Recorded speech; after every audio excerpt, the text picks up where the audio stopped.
Gospel Tangents is supported by users like you. Please support us at gospeltangents.com or on Patreon. Welcome to Gospel Tangents, the best source for Mormon history, science, and theology, and first daily Mormon history podcast. I'm Rick Bennett. In our final conversation with Pastor Brittany Mangelson from the Community of Christ, we're going to talk about the Book of Mormon. Have they really moved away from it? We'll find out more with Brittany. We'll also talk about how her family reacted to her conversion to Community of Christ, and also the new female prophet, Stassi Cramm. How does Brittany feel about that? So you don't want to miss this next conversation. Check it out. Can you talk a little bit about, and if you're not comfortable, let me know, how has your extended family reacted to your conversion to the Community of Christ? Yeah, so that's, depends on the timeline, right? I've been doing this for a while. At first it was really difficult. And I think anytime anyone leaves the LDS church, I've heard of very few experiences where it's not kind of an implosion of your family unit, whether that's your immediate family, whether that's extended family, parents, etc. And my story was no different, right? It's really tricky, I can only imagine, to watch your child walk away from this framework that you believe to be true. And my in-laws as well. So there were a lot of tricky conversations. There were a lot of emotionally charged language, things that were said on both sides. I think we're not a forever family anymore. Yeah. And we definitely got that messaging from a lot of my family and a lot of my husband's family. And I recognize where they're coming from, right? And I just don't believe in that God. And I respect that they do. But for me, this wasn't a sad experience in the same way. It was very liberating. My view of God, I would say, expanded a lot. And so holding that space for that grief, while also recognizing that while it felt very personal, our loved ones were speaking out of a place of concern and out of deep-seated belief as well. So we're fine now. My family has come, and my husband's family came to my twins' baptisms and confirmations and different events and things like that. I think that me becoming pastor was kind of like an elephant in the room and might still be a little bit. But actually, we just had Christmas with my family and we hosted here and we had 20 people, and we had a seeker, an investigator in our congregation join us. And it was a little bit, I was like, ooh, my two worlds combining, colliding, and my family. A Mormon seeker? Yeah. And it was kind of funny because I think that sometimes, they assume that the people in my congregation are lifelong members, and that's just not the case. And so they were kind of explaining Mormonism to my friend, and she's like, oh no, I was teaching gospel principles right when I left. And I was like, she said the thing. But it was fine. And, she was very gracious about, me to my parents. And I think that actually was a huge bridge building experience for them to see, that I am trying to just create peace. And I'm fine if people walk away from religion after leaving Mormonism. I do not claim that there is a one true path or a one, direction for people to go. I'm the last person that will say that. But I do think that we're building something pretty beautiful in Salt Lake. And I think that we are providing a place and a space for people to maintain some of that heritage that they have. This is literal family, right? Actually, this seeker and I, we realized that we're 6 cousins at Christmas dinner. My mom and her pulling out Family Search. Relationship finder. Yeah, exactly. And I was like, this is our actual family, right? So I think that anytime we can remember that part of this story, we're always going to find common ground. And I'll admit sometimes even, with LDS neighbors and stuff, I'll lean into the similarities a little bit more than, maybe other times. And if I'm talking to an ex-Mormon group, I'm like, oh, we're totally different. And, and it's kind of one of those things where it's you have to know your audience of how deeply do you lean into those restoration distinctives. Cause we still have the Book of Mormon. We have to figure out what to do with that. We have to figure out what to do with the Doctrine and Covenants. And, so there's enough similarities that it's convenient to lean on those when it's necessary. And then also when it's not. And so So there's a lot of code switching. In sociology, we would use the word code switching. And I feel like that's just my entire life. Are you a sociologist? Yeah, that's what I have my bachelor's degree in. So. Oh, I didn't know that. I just talked to Ryan Craig and then I was like, wow, I need to talk to more sociologists. This is fun. Well, and I think that's one reason why I like what I do so much is because it's just fascinating to me. Like you have this group of people that are descendants of this group of people that were sold on this very specific story and this very specific view of God and salvation and the word prophetic and like all of these things that, Joseph Smith was like, this is it. And then you have all of these different expressions of that, right? And it's not just LDS and Community of Christ. Like, you've interviewed people from all over the place within the Restoration. And for me, it's this fascinating puzzle to put together and to figure out like, okay, your cultural understanding of this kind of parallels to my cultural understanding of this. And the way that we tell our story is different, but like also kind of similar. And it's fascinating. I think if I would have left and just become, a mainstream, like a mainline Christian and, a Protestant church, I would have just felt totally out of place because the Restoration is my blood. It's my identity. I mean, my family joined in Kirtland. So, wow. Yeah. So like this for me is just a continuation of that story. And I will say, my pioneer ancestors and my husband's has been used maybe against us of like, you're turning your back on, what your ancestors sacrificed for. And I just choose to look at it of like, the story's still continuing. And I know things that they didn't know. And so I believe they were doing the best that they could. And my ancestors that came over from Europe were really compelled by the story that anyone could be a leader, that they didn't need to be, the unlearned poor boy could start a religion. And that was radical. I mean, it was socialist, it was communist, right? Like we can easily throw those labels around. And so, I mean, my framework is different. And my understanding of the radical inclusion of Jesus Christ just calls me to continue the story. So that's how I choose to look at it. I think my family's pretty used to it by now. They're pretty chill. I've really good relationships with all of my siblings, my parents. We're in a really good spot. And again, I would never try to tell them that they're wrong or try to convince them that I'm right. I'm just not into that at all. So we have a really good, mutual respect for how we're just trying to follow Jesus. And I have a deep respect for that. So, yeah. Well, very good.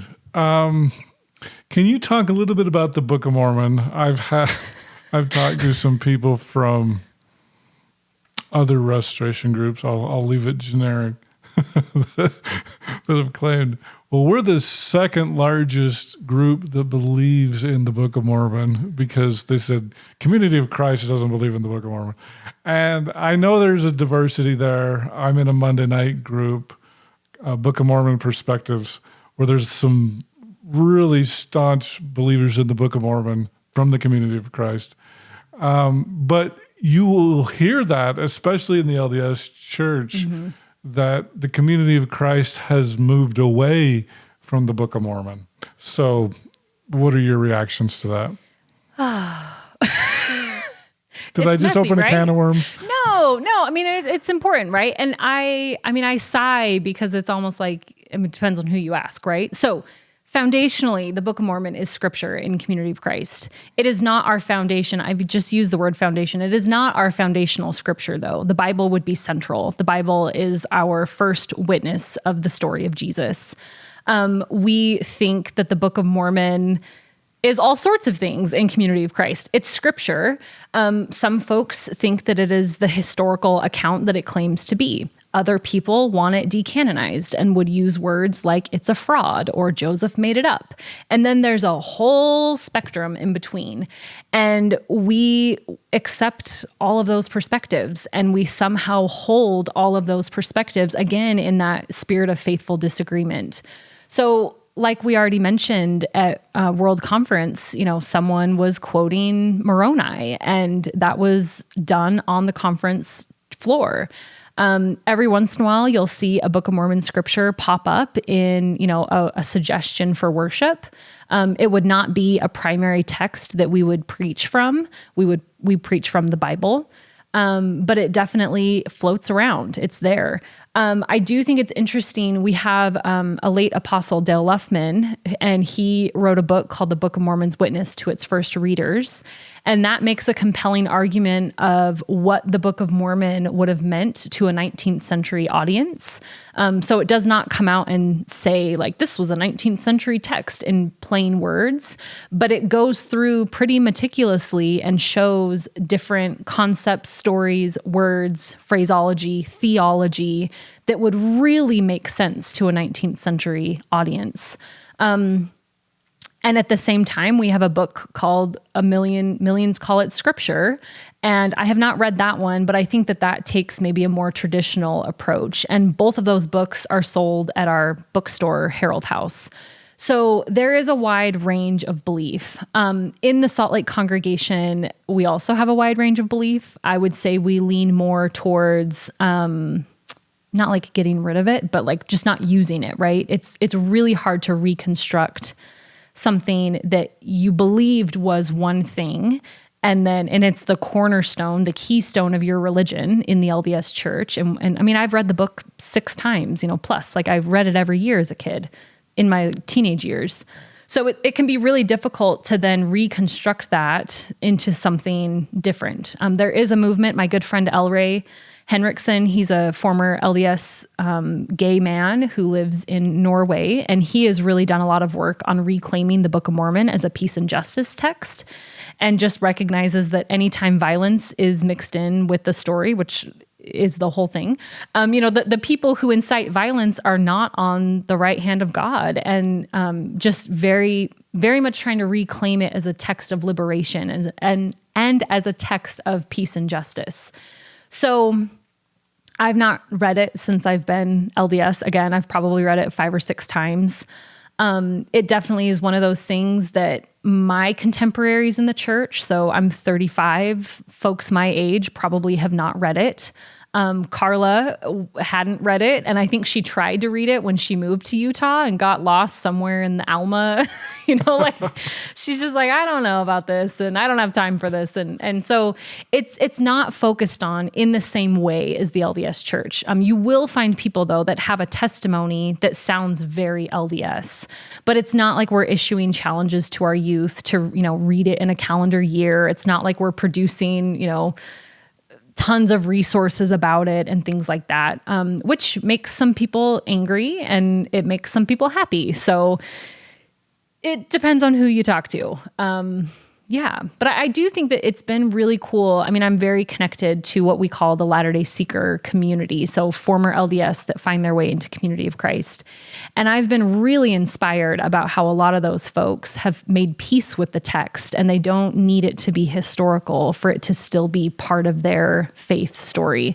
And I just think that that's really beautiful. And I do think that there is something that Community of Christ can learn from and has learned from that perspective of, you don't have to throw the baby out with the bathwater. We have this book, we have this text that tells a story. And so how do we draw Jesus out of that story? So yeah, very good. Do you think, especially the Salt Lake congregation, it sounds like there's a rejection of the Book of Mormon because they're just trying to get away from the LDS church? Do you understand what I'm saying? Yeah.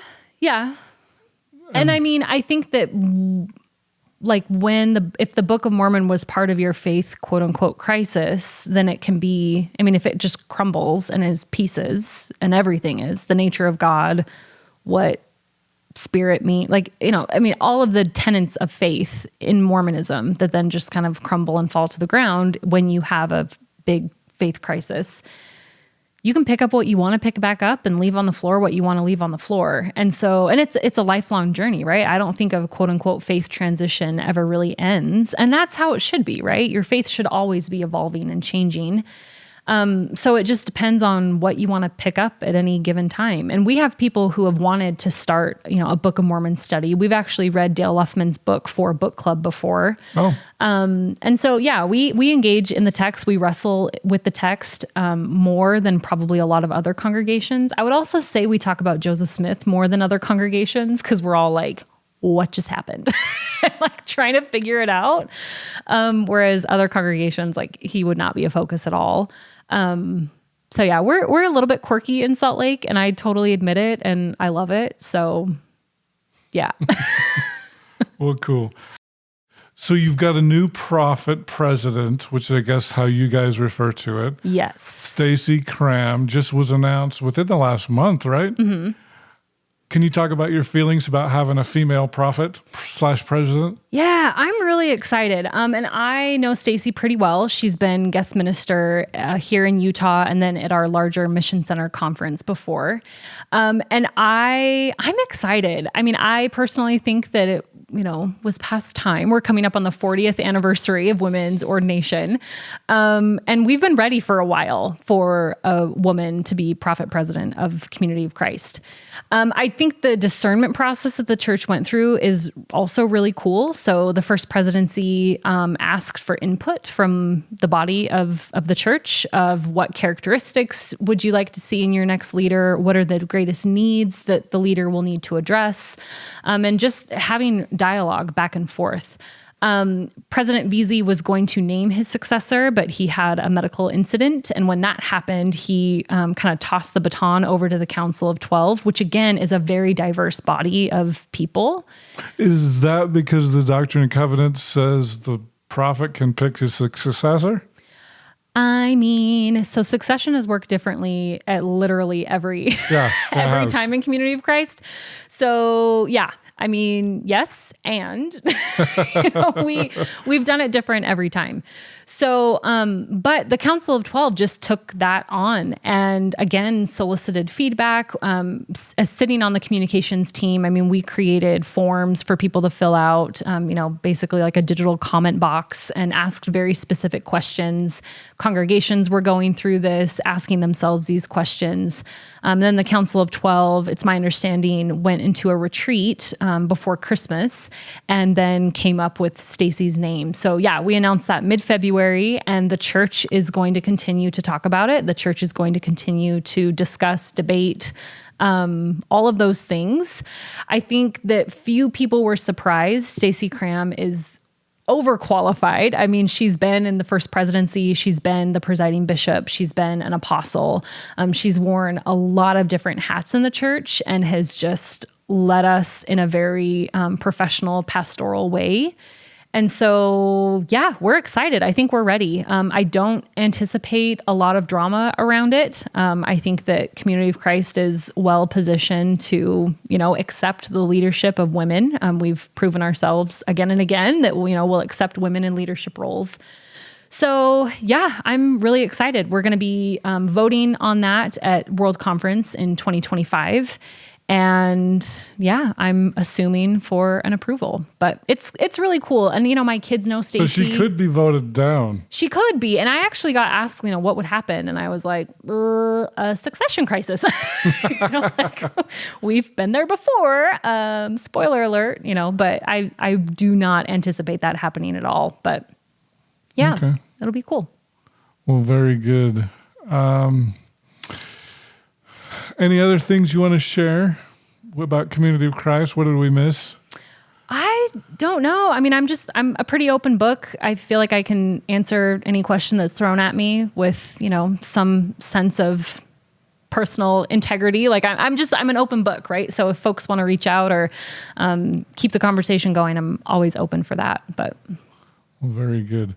All right. One last question. Is there anything you miss, Temple's Relief Society, from the LDS Church, now that you're a member of the Community of Christ? So the two you mentioned, no. I will say that there is something that is so comforting about believing that you have all the right answers. And there is a sense, I mean, I was in it, right? Like the quote from Thomas S. Monson's daughter, Dibs, I think, I'm a Mormon. I know it. I believe it. I love it. I live it. I do all the things with it. I mean, that was me. And it was my entire worldview and my entire framework. And I don't miss being in that place, but sometimes I miss the security of it. I won't lie. I have 2 twin daughters, and every once in a while when I'm faced with a parenting decision, I'm like, ooh, I know what I would have done as a Mormon, or I know what I would have said. And I would have, had like a more black and white framework. Living in the gray is exciting, but it's also really scary. And so sometimes I miss the security of that. And sometimes I miss the, I wish I could just tell my girls because it's against the rules, or whatever. But I don't actually miss that, but I do sometimes miss just that sense of security. The community is great. I feel like now I kind of have my bearings being in Utah County. I've lived in Utah County for 31 years out of my 36 years of existence. So I'm pretty used to this layout. But being in Utah County as a non-Mormon took me years to figure out how to do that. I was kind of a recluse for a long time. And I didn't want to be around people because I didn't know how to talk about myself or where I was. And so being part of the in-group, that's also sometimes something I miss. And because the minute I open my mouth, what do you do for work? I alienate myself. And sometimes people think it's really cool. But a lot of times I just make polite conversation really awkward. So do you say I'm pastor? So this is actually interesting. Sometimes I do, sometimes I don't. So I kind of serve a dual role. I've mentioned a couple times, but I also serve on the communications team. And sometimes it's easier to just say, I do communications for my church and then leave it at that. And then other times I'm like, I'm the pastor of the Salt Lake congregation. So again, code switching, just depending on my audience. And it's not something that I'm ashamed of, but I also don't need it to be the center focal point of my identity. So I have a local book club that's filled with some ex-Mormons, some active Mormons, and I was invited to this and I didn't really know the religious layout of the land. So when they asked me what I did, I just leaned on the marketing because I didn't want to come into this space that I was hoping to be accepted in and be like, I'm the pastor of the apostates up the road, I could very easily be seen as that. So, but then my friend was like, no, she's the pastor of the Salt Lake Community of Christ congregation. And then luckily they all thought it was cool, but I've been in situations where it's not cool. So it's one of those things where I'm like, ooh, I don't always want to alienate myself in that way. All right. So how do your neighbors react? I think they're fine. We moved here right before I became pastor, maybe a year. We moved here at the beginning of the pandemic, so I was not pastor at the time. But I did kind of join the neighborhood Facebook group, and I did a family picture, and I was like, hey, we're the Mangelsons. We just moved in, to this house. And I stated very upfront, clearly that we were members of Community of Christ and that I served on the leadership team of the congregation. My kids got invited to go to activity days and I just politely turned that down. Not that I think there's anything wrong, but I just didn't want that to be their entry to socialization in the congregation or in the neighborhood. Right. So, yeah, honestly though, it's kind of interesting. I'm in Saratoga Springs, so I'm in the heart of Utah County, and people keep moving here that aren't LDS. So down the street, I think there's 6 or 7 houses in a row that aren't LDS. So wow. That's not like my neighborhood. It's interesting. It was not how our last neighborhood was at all. So I'm like, we found this little, and some of them are ex-Mormon, some of them are never LDS, and so yeah, everybody's pretty chill about it. So, well, very good. Yeah. Well, Pastor Brittany Mangelson, thank you so much for being here on Gospel Tangents, and we'll have to do it again sometime. Yeah, I'm again an open book, happy to answer any questions for people. All right, thanks again. Thanks. Mm-hmm. I hope you enjoyed our conversation with Brittany Mangelson, the pastor for the Salt Lake branch of the Community of Christ congregation. Brittany, thank you so much for sitting down and talking with me. It was a lot of fun, and I look forward to doing some other interviews with Community of Christ people. So thanks again. In our next conversation, I'm excited to introduce Arish Ben-Sassi. She's a leader of a group of people that think that the ancient Phoenicians traveled to America. I am the president and founder of the association Didon of Carthage. So I represent my association and my country, culture part of my country. So, and we have a partnership with an American association called the Heartland Research. And together we will try to bring the old world to the new world. Thanks for listening, and I hope you to continue to enjoy Gospel Tangents. Consider becoming a Patreon or go to gospeltangents.com/shop, and you can get a cool tie, a hat, or even a nice mug. You can also get a sweatshirt. So check it out at gospeltangents.com/shop.